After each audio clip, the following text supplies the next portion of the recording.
किसान भगवान से बहुत नाराज हो गया।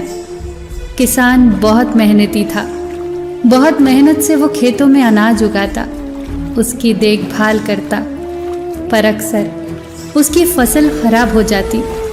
कभी सूखा पड़ जाता, कभी बाढ़ आ जाती, कभी ओले, कभी तेज धूप, कभी आंधी। कोई न कोई कारण बन ही जाता कि उसकी फसल खराब हो जाती। एक दिन उस किसान ने गुस्से में आसमान की तरफ देखकर भगवान से कहा, हे ईश्वर, आपको लोग सर्वज्ञाता मानते हैं कि आप सब जानते हैं, कहते हैं कि आपकी इच्छा के बिना पत्ता भी नहीं हिलता, पर मुझे तो लगता है कि आप छोटी से छोटी बात भी नहीं जानते।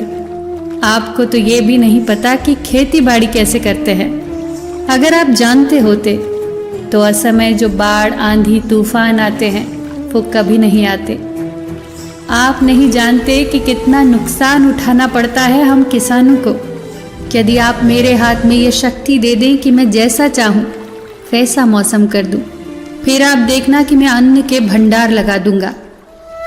भगवान इस किसान के तीखे वाक्य सुनकर मुस्कुरा रहे थे और वो किसान के सामने प्रकट होकर बोले, मैं आज से तुझे ये शक्ति देता हूँ कि अपने खेतों पर तुम जैसा तुम्हारी इच्छा हो वैसा मौसम कर दोगे।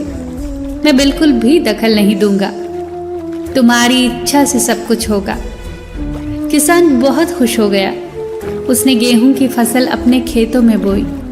जब उसे लगा खेतों को धूप चाहिए तो खेतों को धूप मिली, जब पानी बरसना चाहिए तभी पानी बरसा।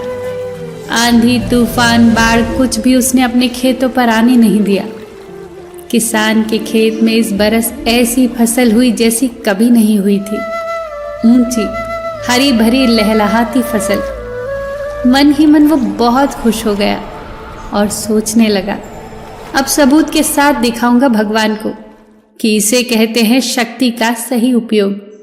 मेरी सफलता देखकर उन्हें अपने नियम जरूर बदलने पड़ेंगे।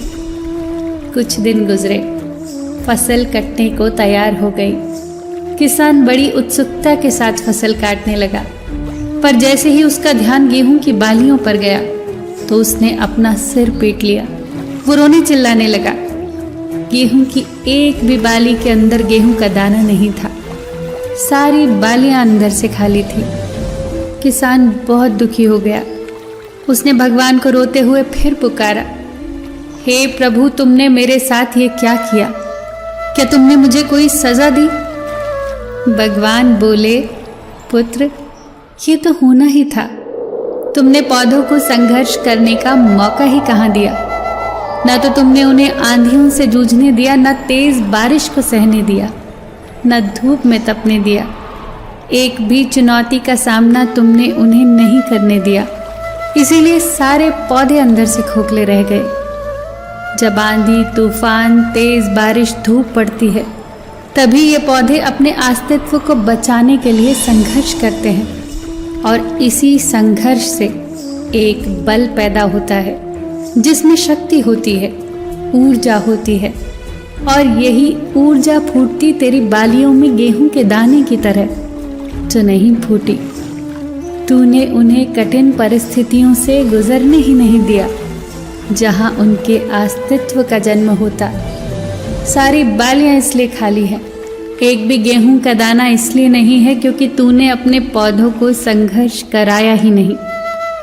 याद रखिए, स्वर्ण में स्वर्णिम आभा तभी आती है जब वो आग में तपने, गलने और हथौड़े से पिटने जैसे संघर्षों से गुजरता है। कोयले का टुकड़ा हीरा तभी बनता है जब वो उच्च दाब और उच्च ताप की मुश्किल परिस्थितियों से गुजरता है। इसी तरह यदि हमारी जिंदगी में कोई संघर्ष ही ना हो, कोई चुनौती ही ना हो, तो हम भी गेहूं की बालियों की तरह खोखले ही रह जाएंगे। कोई अस्तित्व नहीं होगा हमारा। विपरीत परिस्थितियां, चुनौतियां, समस्याएं हमें और अधिक निखारती हैं।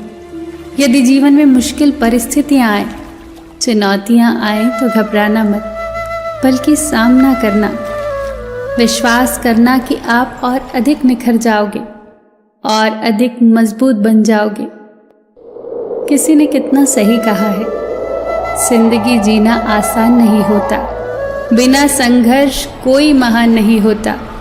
जब तक न पड़े हथौड़े की चोट, तब तक पत्थर भी भगवान नहीं होता।